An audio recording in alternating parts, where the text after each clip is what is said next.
They called him the package, and coming out of high school, he wasn't just the package, he was the complete package. A 6'10" big man who could score down low, drive and finish, or extend to beyond the three-point line. He was a great rebounder on both ends, and when he pulled down a rebound, he was always a threat to go coast to coast with his long strides and great ball handling.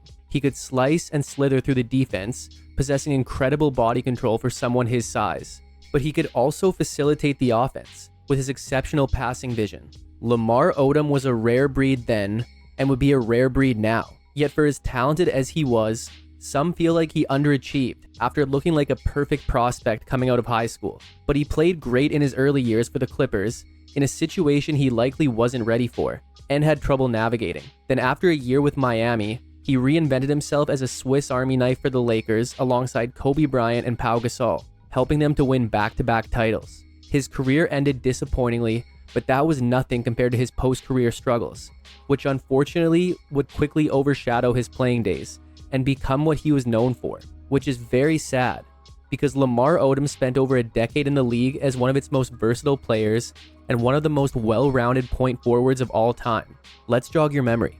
A New York native, Lamar Odom lost his mother to cancer at the age of 12 and had a father addicted to heroin, so he would be raised by his grandmother as a teenager. Odom would spend the majority of his high school career playing for local Christ the King High School, where as a sophomore he scored 36 points in the Catholic League Championship to capture the title and firmly establish himself as one of the nation's top prospects. But going into his senior season, Odom would decide to leave Christ the King, in large part due to poor grades affecting his eligibility. He would first end up at Redemption Christian Academy in Troy, New York, before landing at St. Thomas Aquinas in Milford, Connecticut for the remainder of his senior year. However, he would not play basketball for the team, who were competing in the state playoffs at the time of his March transfer, instead explaining that he decided on this school to help improve his academics and prepare him for the ACT. However, he was still named a McDonald's End Parade All-American, as well as National Player of the Year for his time at Troy, where he averaged 25 points, 17 rebounds, 12 assists, and 5 blocks as a senior.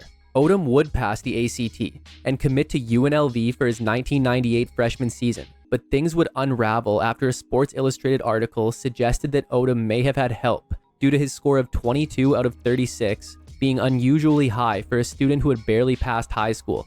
And as a result, Odom was released from his letter of intent in late July of 1997. And to add insult to injury, Odom would have an unfortunate run-in with the law less than a month later. So Lamar Odom was a rare combination of size and agility and could play all 5 positions. He was an exceptional passer with a great handle and could rebound. He really was the complete package, but he wasn't even enrolled at a college, just 2 weeks before the start of what would be his freshman year. Luckily for him, he would enroll at the University of Rhode Island, but had to spend his freshman year in the classroom accumulating credit hours and wasn't eligible to play for the 1998 Rams team, who went all the way to the Elite Eight. Going into the 99 season, Odom was eligible, and the team needed help after losing their top 2 scorers to graduation in Cuttino Mobley and Tyson Wheeler. Even after missing his true freshman year, Odom showed how talented he was as one of college basketball's top newcomers. He would lead the Rams in scoring, rebounding, and blocks, while finishing 2nd in assists and 5th in steals, as well as finishing top 10 in the Atlantic 10 Conference in all 5 categories, leading to him not only earning Conference Rookie of the Year honors, but also being named first team All-Conference. In his very first game versus TCU, Odom would nearly record a triple-double, with 19 points, 14 rebounds, and 9 assists. And he would have a 5-game stretch in January with at least 20 points each game. With the addition of Odom, the Rams were able to stay competitive and would finish the regular season at 17-12. The conference tournament would see them easily beat LaSalle in the quarterfinals and then proceed to run through George Washington in the semifinals, leading to a matchup with Temple for the conference championship. And this was a tight game, and with just seconds left, the teams were tied at 59 and Odom had the ball. With 4, Odom, 30 feet away, jumper in the air, he's got it! Lamar Odom! Odom would drain a buzzer beater 3 to give Rhode Island the 3-point win and the A10 title, as this would also get them an automatic invitation to the big dance. However, they wouldn't be dancing for long, The 12-seed Rams would get UNC Charlotte in round 1. The Rams would stick around with the 49ers throughout the game, and by the end of regulation, the teams were tied. But when the overtime period began, it was all UNC Charlotte, as they outscored Rhode Island by 11. Odom would lead the Rams with 16 points along with 12 rebounds, but would eventually foul out, as the Rams were bounced, and Odom wrapped up the year averaging about 17.5 points, 9.5 rebounds, and 4 assists per game. So Odom had wrapped up a stellar first season, which helped eliminate any doubt pro scouts may have had after him sitting out his freshman year, and he was without a doubt a top prospect in the upcoming draft. But Odom had been seen as a top prospect for a while, and he could have gone straight to the NBA out of high school, but instead he decided against it, after feeling that he wasn't ready for everything that comes with being a pro at that time.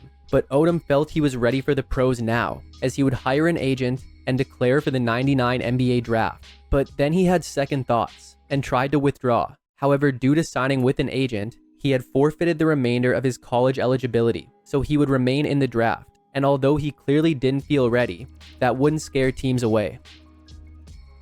With the 4th pick in the 1999 NBA draft, the Los Angeles Clippers select Lamar Odom from the University of Rhode Island. Odom would be selected by the Clippers with the 4th pick. LA had just wrapped up their 6th straight losing season, going 9-41 during the lockout-shortened '99 campaign. The year prior, they had selected big man Michael Olowokandi with the 1st overall pick, but he had severely underwhelmed as a rookie, and they were hoping for a much better return from their selection of Odom. The Clippers also featured rugged forward Maurice Taylor and had traded for swingman Derek Anderson, but overall they didn't have much, so Odom would get opportunity early and often, as he would appear in 76 games, starting 70 of them, and would finish top 3 on the team in all 5 major statistical categories, as his seemingly never-ending skill set allowed him to play many different roles on both offense and defense depending on matchups and what was needed. In his first career game versus Seattle, he would drop 30 points along with 12 rebounds. Overall, he would hit double figures in 67 games, including 26 with at least 20, while also recording 23 double-doubles and 3 triple-doubles, as well as shooting 36% from deep. Odom would earn a spot in the rookie-sophomore game and would end the year top 5 in all major statistical categories among rookies, leading to a first-team all-rookie selection and a runner-up finish for Rookie of the Year, behind co-winners Elton Brand and Steve Francis. But Odom was one of the only things Clippers fans had to cheer for, as after an 11-34 start, head coach Chris Ford was fired and replaced with Jim Todd, who would fare even worse, as they would go 4-33 the rest of the way to finish at a league-worst 15-67, as Odom wrapped up his first season averaging about 16.5 points, 8 rebounds, and 4 assists, along with over a steal and block per game. Going into year 2, the Clippers had a new coach in Alvin Gentry and made a lot of exciting moves in the draft, as it seemed they put together a talented young nucleus overnight. They would draft high schooler Darius Miles 3rd overall, then would make a draft night trade with Orlando to acquire 10th overall pick Keon Dooling and second-year guard forward Corey Maggette. Then finally they would select Quentin Richardson 18th overall. So now the Clippers featured one of the most talented young cores in the league. Then, in a move that maybe put too much pressure and responsibility on someone who tried to pull out of the draft just last year, they named a 21-year-old Odom team captain. Out of their 4 new additions and Odom was the only one to be a full-time starter during the 01 season, and he played great. He led the team in scoring on improved averages and efficiency, while also leading the team in rebounds and blocks, averaging a career-high 1.6 rejections per game. He again played in 76 games, starting 74 of them, and would hit double figures 68 times. And his all-around play was again on display, as he finished with 20 double-doubles and 4 triple-doubles. The new-look Clippers gave glimpses of what they could be like in a January 7th game versus the defending champion Lakers, as Odom put up 29, 8, and 5 on over 72% shooting to lead the Clippers to a 23-point victory. He would also record a career-high 34 points in a February 18th loss to New Jersey, as well as a career-high 9 blocks in a December 23rd defeat of Vancouver. The Clippers featured a much-improved defense, allowing over 8 less points per game, but their inexperience was evident, and turnovers were an issue all year. Additionally, in early March, Odom was suspended 5 games for violating the league's anti-drug program, and LA would go 1-4 in those games. Nonetheless, they showed major improvement on last year, finishing with a 31-51 record, yet would again miss the playoffs, as Odom's year saw him average about 17 points, 8 rebounds, 5 assists, and over a block and a half per game. Once again, the Clippers were busy on draft day. They would send a package including the rights to second overall pick Tyson Chandler to Chicago to acquire third-year forward Elton Brand, allowing Odom to play his more natural small forward position after spending more time at power forward last year. But now the Clippers were really looking promising. Unfortunately, Odom's season would unravel quickly. Back to Studio A. Yesterday was Lamar Odom's 22nd birthday. He spent it on the NBA's suspended list. He admitted today he's got 5 games for violating the league's drug abuse program. And early November, Odom received his second drug-related suspension in 8 months, where an emotional Odom held a press conference to take accountability and vowed to never make that mistake again. He would be reinstated after 8 games, but would injure his wrist in January. Then in late February, he would disappear from the team, causing worry among teammates and frustration among the front office, as he would only appear in 29 games this year due to injury and suspension, with his final game coming on January 15th when he scored 5 points in 24 minutes. Odom was clearly struggling off the court, yet was also struggling on the court, turning in the worst season of his young career. Fortunately for the Clippers, they got improved play from Maggette, Richardson, and Miles, as well as a career year from point guard Jeff McInnes, and Elton Brand was quickly becoming a star in the league. So even without Odom, LA still improved on last year to finish at 39-43, but would miss the playoffs, as Odom's abbreviated season would see him average about 13 points, 6 rebounds, and 6 assists per game. There was a lot of optimism going into the 03 season, with a presumably healthy Odom and a quickly improving core who seemed to enjoy playing with each other.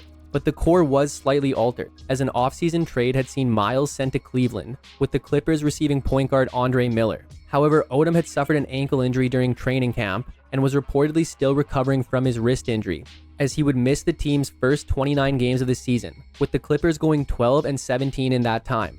Then about a month after returning, he would again injure his ankle, and although he continued to play, he clearly wasn't 100%. But in the 49 games he did play, he still managed to hit double figures in 39 of them, but would record just 6 double-doubles. However, he would still finish top 3 on the team in scoring, rebounding, and assists, yet the Clippers would go just 15-34 with Odom in the lineup.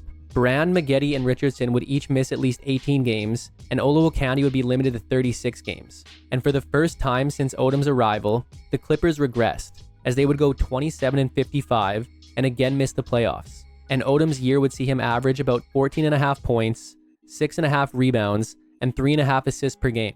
But now Odom was coming off 2 disappointing seasons and heading into the offseason as a restricted free agent. But so were Brand and Maggette.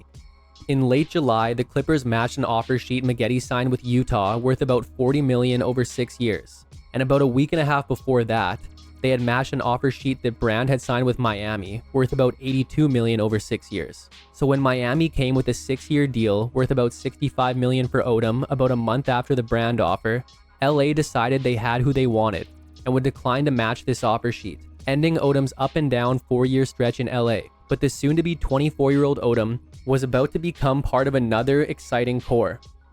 Odom joined a team who had already picked up an athletic scoring wing in Caron Butler through the 02 draft, and he had been one of the league's top rookies the year prior. Then in this year's draft, they had selected Marquette's Dwyane Wade 5th overall. Miami was a few years removed from their great teams of the late 90s and early 2000s, and had missed the playoffs the past 2 years, and hoped that revamping their roster with more youth might set them up for years to come. They still featured some great veterans like Eddie Jones and Brian Grant, but it was clear that the trio of Odom, Butler, and Wade were the future.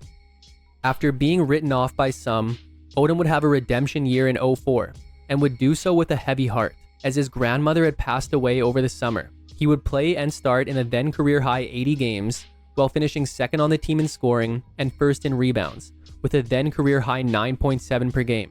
Odom played primarily at power forward this season, yet still had plenty of opportunities with the ball in his hand, and was the perfect player to start the break, as he could push the ball in transition or deliver a great outlet pass. Overall, Odom would record 72 games in double figures, 36 double-doubles, and 1 triple-double, with his best game of the year coming in a March 6 defeat of Sacramento, when he put up season highs in points, rebounds, and assists, scoring 30 points on over 61% shooting, along with 19 rebounds and 11 assists, as he would even finish 6th in most improved player voting. It wasn't a great start, as Miami began the year with 7 straight losses, but they were able to win 17 of their final 21 games to finish at 42-40, which was enough to get them their first playoff berth since 2001, and Odom's first playoff appearance of his career. A first-round series versus the Hornets saw his averages drop slightly, yet he would shoot more efficiently than he did during the regular season, while leading the team in scoring and averaging over a steal and block per game. In his first playoff game, he went for 17 points and 11 rebounds in a win, then would hit double figures in the next 4 games, including a 25-point, 8 rebounds, 6 assist performance in a Game 4 loss. The series would eventually go 7 games, and Odom would show up in the series deciding Game 7, as he finished with 16 points and 9 rebounds on 7 of 11 shooting. As Miami advanced to a second-round matchup with Indiana, Odom would play very well against the tough Pacers defense, hitting double figures in every game and recording 2 double-doubles. The Pacers would go up 2-0 before Miami evened it, but then Indiana would win the next 2 to close it out, as after shooting nearly 52% from the field and 42% from deep across the first 4 games, Odom shot below 35% from the field and went 0 for 3 from deep in the final 2. But for his first season in Miami, Odom averaged about 17 points, 9.5 rebounds, and 4 assists per game. So the Heat looked to have a bright future for years to come, but they also had Pat Riley as a GM, and Riley much prefers winning now over winning later, and saw the perfect opportunity to do that over the summer. Back in LA, the Lakers had a decision to make between their young star guard Kobe Bryant and the most dominant force in the league since he entered over a decade ago, Shaquille O'Neal. The two had been feuding for some time, and as Shaq began to feel slighted by the organization's preference for Bryant, he demanded a trade, and on July 14, 2004, Riley sent Odom, Butler, and Grant along with 2 picks to the Lakers for the big man, as Odom was making a return to LA after just 1 year away, but this time for the team who demands excellence. Before the season started, Odom would suit up for the 2004 US national team, who disappointingly took home bronze in the Athens Summer Olympics, where he would finish with averages of about 9.5 points, 6 rebounds, and 2 steals per game. Even though the Lakers had gotten a good return for Shaq, they had a much younger and less talented team going into the 2005 season, as very few players remained from their turn-of-the-century three-peat teams. But one player who did remain was Kobe Bryant, and he would be the team's main source of offense. But Odom and Butler would form a trio of sorts with Bryant. Odom would again primarily play power forward and would finish 3rd on the team in scoring and 1st in rebounding, on a new career high of 10.2 per game, as he, Bryant, and Butler would combine to average over 58 points per night. Bryant would miss 16 games, the majority coming due to an ankle injury which kept him out for a month mid-season. However, the Lakers would go a respectable 6-9 without their star. Odom would play and start in 64 games of his own, hitting double figures in 56 of them and recording 33 double-doubles. But a shoulder injury suffered in mid-March, with the Lakers sitting at 32-33, would require surgery and end Odom's year, as the Lakers would win just 2 of their final 17 games to finish the year at 34-48 and miss the playoffs for the first time since 1994, as Odom's first year with the Lakers ended with him averaging about 15 points, 10 rebounds, and 3.5 assists per game. So last year had been an uncharacteristic season for the purple and gold, one that had seen the team start the year with Rudy Tomjanovich as head coach, but after a 24-19 start, Rudy T resigned and was replaced by Frank Hamlin, who went just 10-29 at the helm. So after a year away from the team, the Lakers brought back a familiar face for the 2006 season in head coach Phil Jackson. Unfortunately, he was inheriting one of the worst rosters in the league. Grant had been let go and signed with Phoenix, and an offseason trade saw Butler shipped to Washington for a package headlined by big man Kwame Brown. The team would also draft Andrew Bynum straight out of high school 10th overall, but he wouldn't have an impact yet. The Lakers did get a solid year from point guard Smush Parker, but 2006 was the Kobe Bryant show, as he averaged a league-leading 35.4 points per game, which accounted for more than a third of the Lakers' scoring. Odom was still recovering from his shoulder surgery to begin the year and was also learning Jackson's triangle offense. And the Lakers were struggling, as after the first month of the season, they were 6-9. But eventually things started clicking for Odom, as he would again finish 2nd on the team in scoring and 1st in rebounding, and also continue to show why he was one of the most versatile players in the league, as he would lead the team in assists on his highest total in 4 seasons, as well as have the best shooting season of his career up to that point, shooting then career highs from the field and from deep. Even though he was recovering, he had one of the most available seasons of his career, playing and starting in 80 games and hitting double figures in 59 of them, while recording 27 double-doubles as well as 2 triple-doubles. which he recorded in back-to-back wins versus Golden State and Portland late in the year. The Lakers have been hovering around 500 most of the season, and with 14 games remaining, they were sitting at just 34-34. But unlike last year, they ended the season on a high note, going 11-3 the rest of the way to finish at 45-37 and make the playoffs as a 7 seed, where league MVP Steve Nash and the Phoenix Suns were waiting for them. Odom would have another great series versus a Suns team who were without star big man Amare Stoudemire. A Game 1 loss would see Odom go for 21 points and 14 rebounds on over 53% shooting. Then after that, the Lakers would win 3 straight, with Odom averaging over 20 points along with nearly 11 rebounds and 5 assists on 50% shooting, while also averaging a steal and nearly 2 blocks in that stretch, playing a big part in the Lakers taking a commanding 3-1 lead. LA would drop Game 5 in Phoenix, yet Odom would go for 18 points, 15 rebounds, and 6 assists. But then with a chance to close it out in LA, the Lakers couldn't do it, even though Odom nearly had a triple-double with 22, 11, and 9 on over 57% shooting. But in a do-or-die Game 7, Odom had his worst game of the postseason, recording just 12 points on 5 of 14 shooting as the Lakers were steamrolled by 31, completing the comeback for Phoenix. And Odom's year ended with him averaging about 15 points, 9 rebounds, and 5.5 assists per game. But sadly, Odom's world would be rocked during the offseason. Odom had returned to New York for his aunt's funeral, but then on June 28th, his 7-month-old son Jaden passed away in his crib at Odom's home due to sudden infant death syndrome. Odom would also be robbed at gunpoint over the summer, so he had been through a lot during the offseason and would even begin working with a psychologist. But Odom used basketball as an escape and had another great year. The 07 Lakers looked nearly identical to last year's team, but Bynum would have a bigger role, appearing in all 82 games and starting 53 of them.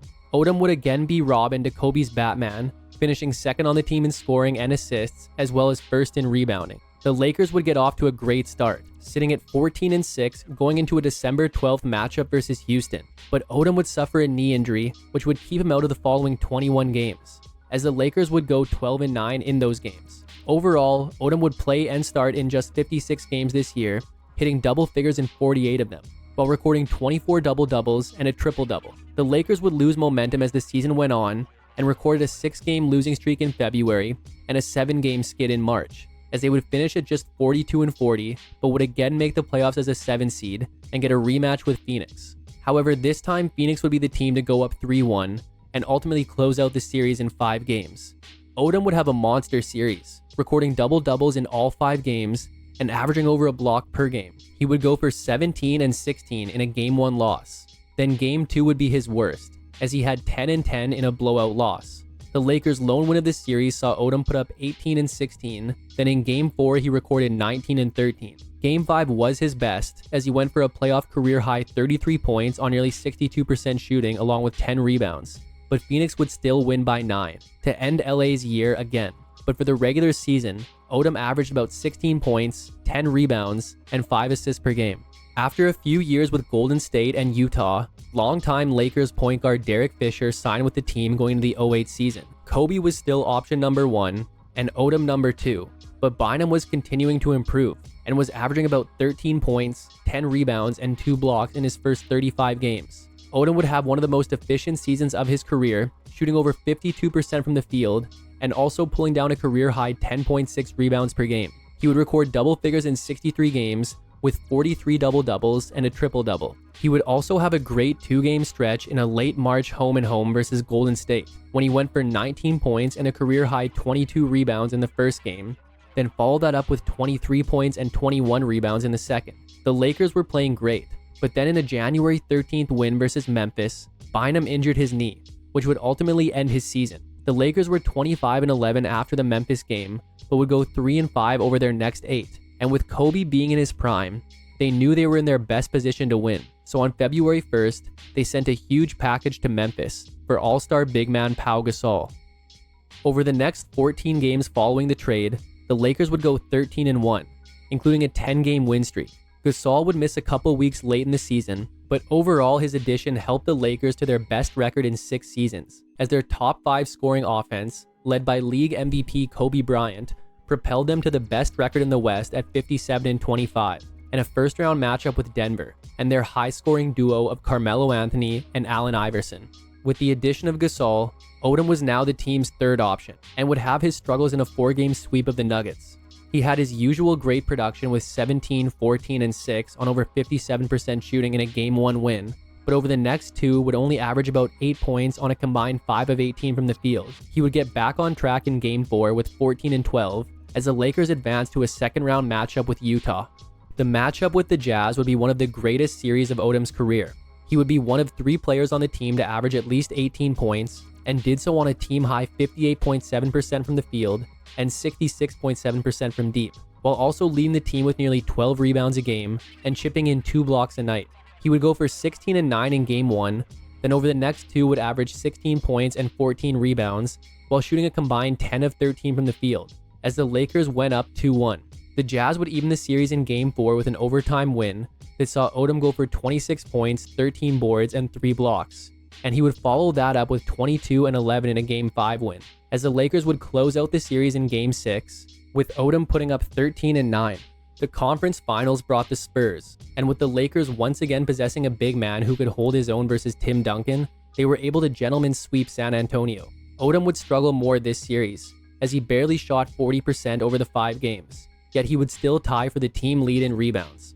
He would hit double figures in 3 of the 5 games, and record double-doubles in Games 2 and 3. His best performance came in a Game 2 win, when he had 20 points, 12 rebounds, and 4 blocks, while shooting 70% from the field. But the Lakers had made it out of the West, and waiting for them was their biggest rival, in the Boston Celtics and their newly formed Big Three.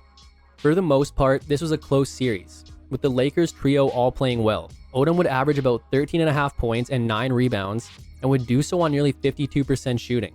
Boston would go up 2-0 before LA won Game 3. Game 4 saw Odom go for 19 and 10 on 8 of 11 shooting, but the Lakers came up just short with a 6-point loss. Facing elimination in Game 5, Odom had his best performance, with 20 points, 11 rebounds, and 4 blocks on 8 of 10 shooting, as the Lakers pulled out a 5-point victory. But Game 6 would be one of the most embarrassing losses in franchise history, as Odom had 14 and 10 in a 39-point loss, as the Lakers had lost this chapter of the storied rivalry. But Odom's regular season had seen him average about 14 points, 10.5 rebounds, and 3.5 assists per game. With Bynum returning from injury going into the 09 season, Jackson opted for a larger pairing on the blocks, starting Gasol and Bynum at the 4 and 5. Odom could have very well been the starting small forward, but Jackson would decide to try something else and would elect to bring Odom off the bench in a 6th-man role, with guys like Luke Walton and Trevor Ariza spending time in the starting lineup.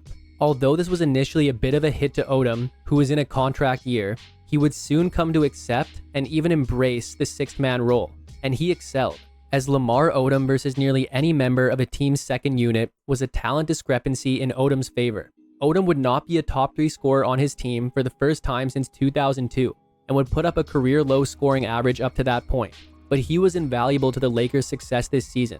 He would still hit double figures in 47 games and record 18 double-doubles. Additionally, he had one of the league's best defensive ratings, finishing in the top 10, as overall he would finish top 5 in 6th Man of the Year voting. Bynum would go down with an injury in late January, leading to Odom starting the next 31 games, and in that time he would play very efficient basketball for the team, as they would go 24 and 7 during Bynum's absence, and ultimately finish the year first in the West at 65 and 17 to enter into a first-round matchup with Utah. Their first-round series would begin with Odom coming off the bench and Bynum starting, but over the first 3 games, Bynum was struggling and Odom was playing lights out, averaging about 17.5 points and 8.5 rebounds, while shooting nearly 68%, as the Lakers went up 2-0, then let Utah steal one at home in Game 3. After this, Odom would be reinserted into the starting lineup for the remainder of the series. And over the next 2 games, he would record 2 double-doubles, including going for 26 and 15 on 10 of 15 shooting in the closeout Game 5, as the Lakers advanced to the second round. Waiting for them was the Rockets, who would surprisingly push them to 7 games. Odom came off the bench in Game 1 to contribute 9 points and 5 boards, but the Lakers were upset at home. Jackson would reinsert Odom into the starting lineup over the next 3, but he would have just 7 points on less than 29% shooting in a Game 2 win, yet would follow it up with 16 and 13 on efficient shooting in a Game 3 win. But after a 2-point performance in a Game 4 loss, Odom would return to his 6th-man role for the remainder of the playoffs. Over the next 3 games, he would average just 8 points and 9 rebounds, but would do so efficiently, on nearly 54% shooting. as the Lakers would survive the scare to advance to the conference finals versus a Nuggets team who had swapped Allen Iverson for Chauncey Billups. Odom struggled over the first 4 games of the series, averaging just 7.5 points on less than 35% shooting, as he only hit double figures scoring once. But with the series tied at 2 games apiece, Odom finished strong, putting up 19 points, 14 rebounds, and 4 blocks in a Game 3 win, then helping close out the Nuggets in Game 6 with 20 points and 8 rebounds in a blowout win as the Lakers were returning to the finals. The storyline of the playoffs was that fans were finally going to get a Kobe and LeBron matchup in the finals, and while this looked very likely with both teams reaching the conference finals, the Cavs' opponent out east in the Orlando Magic, led by Dwight Howard, had other ideas, as they ended up defeating Cleveland in 6 to reach the finals. But they were no match for the talent and experience of the Lakers. LA took the first 2 games, with Odom recording a Game 1 double-double and then dropping 19 points on 8 of 9 shooting in Game 2.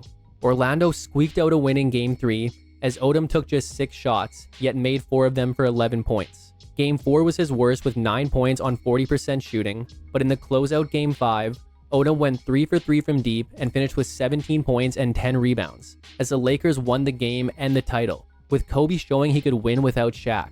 But now, after a decade in the league, Odom had won his first title, and for the regular season, Odom averaged about 11.5 points, 8 rebounds, and 2.5 assists per game. The Lakers were on a quest to repeat in 2010, but they had lost a key player, as Trevor Ariza had signed with the Rockets. But that wasn't as big of a loss when on the same day, it was announced the Lakers were signing former Defensive Player of the Year Ron Artest. Odom was also a free agent, and the team that had traded him years earlier were again keen for his services, as the Miami Heat were strongly pursuing him. But ultimately, Odom would choose to return to LA on a 4-year deal, and he would also celebrate another union over the summer, as he would marry girlfriend Khloe Kardashian in a wedding that was eventually broadcast for the world to see on the reality TV show Keeping Up with the Kardashians. With the addition of Artest, the Lakers featured a top 10 scoring defense and top 5 defensive rating, and individually, Odom would finish with a top 5 defensive rating. Continuing in his bench role, Odom would finish as one of 5 Lakers to average double figures, while also pulling down nearly 10 rebounds per game, as he would finish top 10 in 6th Man of the Year voting. He would appear in all 82 games and would hit double figures in 44 of them, while recording 25 double-doubles, including a 22 rebound, 10-point performance in a February 6th defeat of Portland. Odom would still start 38 games as he filled in for an injured Pau Gasol to begin the year, and would act as relief whenever the often injured Bynum was bothered by his knees. The Lakers began the season at 18-3, which included an 11-game win streak, but wouldn't be able to sustain it and fell 10 wins short of last year's total. But a 57-25 record was still good for the top spot in the West and a first-round matchup versus a young OKC team. After falling behind 0-2, the Thunder would shock the Lakers by winning the next 2 at home, but the Lakers were able to win games 5 and 6 to take the series. Odom didn't perform as well as usual on the offensive end as he shot below 42%, averaging less than 8 points and 7 rebounds, and hitting double figures just 1 time. However, his defensive play helped hold the Thunder to below 40% shooting for the series, as the Lakers were now moving on to a second-round matchup with Utah. Although it was closer than it looked, LA would pull off the sweep of Utah. Odom didn't put up huge numbers, but still averaged about 10 points and 10 rebounds on 50% shooting for the series, with 2 double-doubles, as the Lakers were heading to a conference finals matchup versus an old foe in the Phoenix Suns. A Game 1 blowout win would see Odom turn in one of the best playoff games of his career, as he finished with 19 points and 19 rebounds, then followed that up with 17 points and 11 rebounds in another win. He would struggle in a Game 3 loss, recording just 10 points on 4 of 14 shooting, but would redeem himself in Game 4, with 15 points and 10 rebounds. Yet the Lakers would lose again. A 2-point Game 5 win would see Odom put up 17 points and 13 rebounds on 7 of 11 shooting. Then although he had just 6 points on 3 of 12 shooting in Game 6, the Lakers wrapped up the series to make their 3rd straight trip to the finals, to take on the team who had beat them during the first trip. Odom's overall scoring output was low this series, averaging just about 7.5 points and 6.5 rebounds. However, he would shoot about 49% from the field and provide the team with good defense off the bench. The team split the first 2 games, with Odom scoring a combined 8 points. His best stretch came over the next 2 games, when he put up 12 points on 5 of 5 shooting in a Game 3 win, then 10 points and 7 rebounds in a Game 4 loss. He would have 8 points in Game 5 as the Lakers fell behind 3-2. Then with their season on the line, Odom pulled down 10 rebounds in a blowout win, He struggled in Game 7, recording just 7 points and going 0 for 3 from deep, but the Lakers pulled out the win to get their revenge for 08 and get Odom his second straight title. And for the regular season, Odom averaged about 11 points, 10 rebounds, and 3.5 assists per game. Los Angeles returned virtually the same team going into 2011. Odom remained in his bench role, but would start the first 31 games of the year in place of the injured Bynum. And in those games, he would nearly average a double-double on incredibly efficient shooting. Overall, Odom would turn in his highest scoring average in 4 years, while recording career highs in both field goal and three-point percentage, as he would hit double figures in 63 games and record 28 double-doubles, and would again be a top 3 scorer on the team. The Lakers would start the year 8-0, and from late February to early April would go 16-1, before losing 5 straight and ultimately finishing the season with their third 57-25 record in 4 years. And after being involved in the ultimate team accomplishment the past 2 seasons, Odom finally got some individual recognition when he was named the league's 6th man of the year, becoming the first Laker to win the award. An award that he would say was somewhat vindicating, after many were referring to him as an underachiever after being such a high draft pick. The Lakers again entered the playoffs as the favorites, but surprisingly dropped their first game to the Chris Paul-led Hornets, as Odom had 10 points.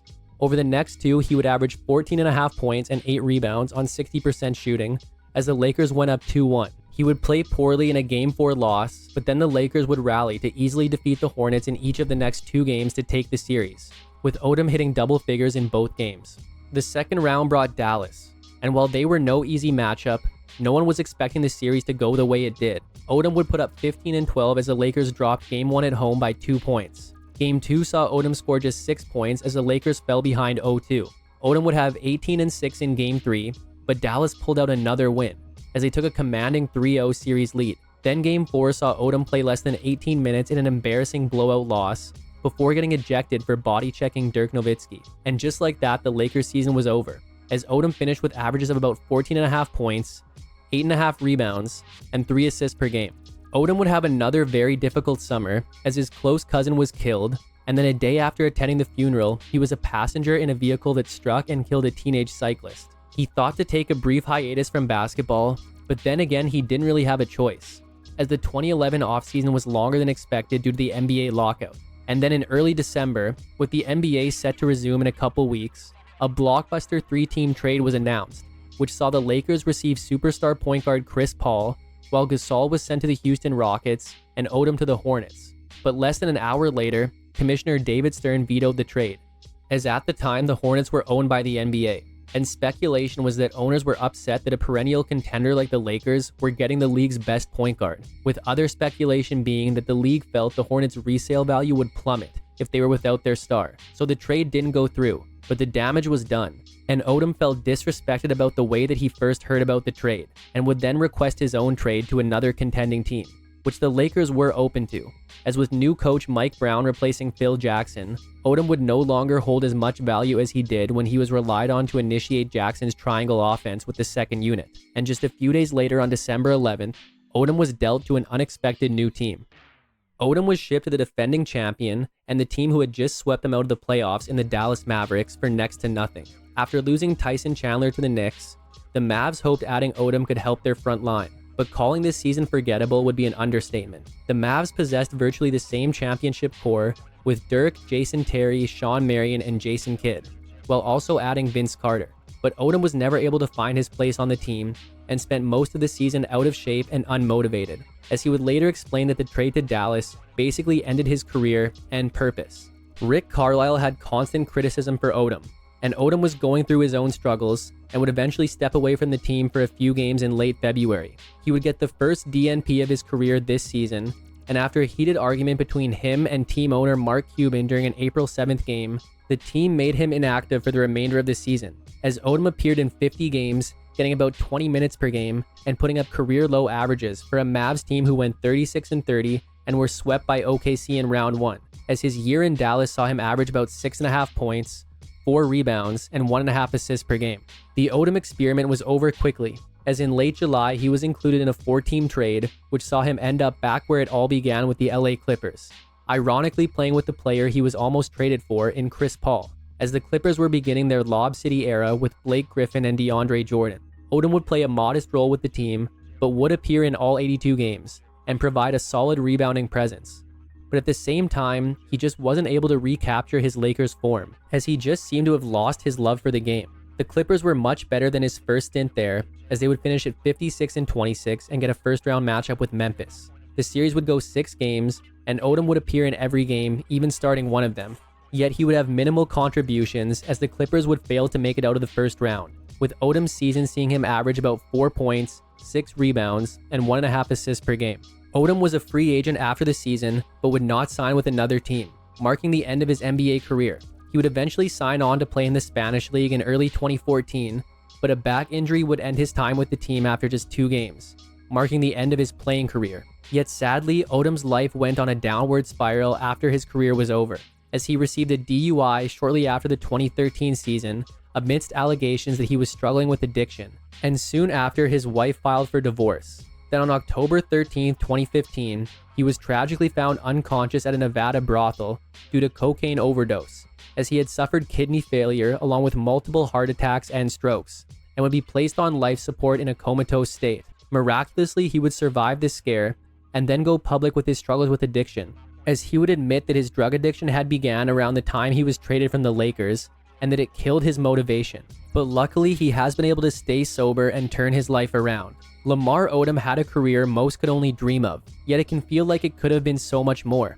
He was a young kid who didn't feel ready for the NBA, and then almost instantly was expected to be a savior in arguably the biggest market in all of sports. He looked great in the beginning, and the Clippers looked like they had the young talent to eventually be contenders. But they had no guidance for these players, and the front office quickly lost patience and faith in the young forward. His year in Miami helped him regain confidence and prepare him for his return to LA. He was a jack of all trades for the Lakers and admirably accepted a bench role, which was crucial to the Lakers' back-to-back title wins in the late 2000s. He was one of the league's best reserves and recognized for that in 2011. But after his trade from LA, his career and life fell apart. But at the end of the day, he fought through a lifetime of death and loss and refused to become a statistic, and along the way became one of the NBA's most unique basketball talents and turned in one of the most underrated careers of the 21st century. But that's it for today's episode on Lamar Odom. Hope you enjoyed it, and make sure to subscribe for more videos like this one. If you liked it, check out this one on his 1999 draft mate, or this one on his brief Miami Heat teammate. Thanks for watching, and see you next time.